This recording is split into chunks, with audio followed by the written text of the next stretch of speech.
চলো দেখা যাক পিএসসির একটি প্রিভিয়াস ইয়ারের প্রশ্ন।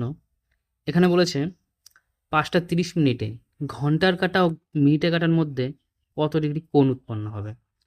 খুবই তাড়াতাড়ি আমরা 5 সেকেন্ডের মধ্যে সলভ করব একটি সূত্রের মাধ্যমে। তো সূত্রটি হলো 3h মাইনাস 11/2 m।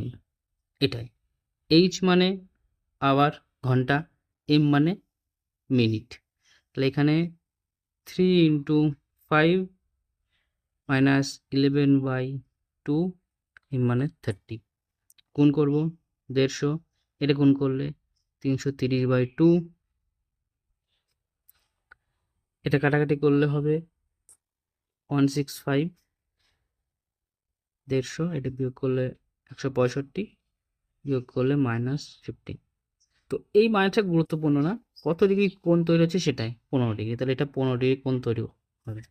ঠিক আছে, এইরকম অঙ্ক পেতে আমাদের পেজকে ফলো করো, আর ইউটিউবে দেখলে আমাদের চ্যানেলকে সাবস্ক্রাইব করতে ভুলবেন না।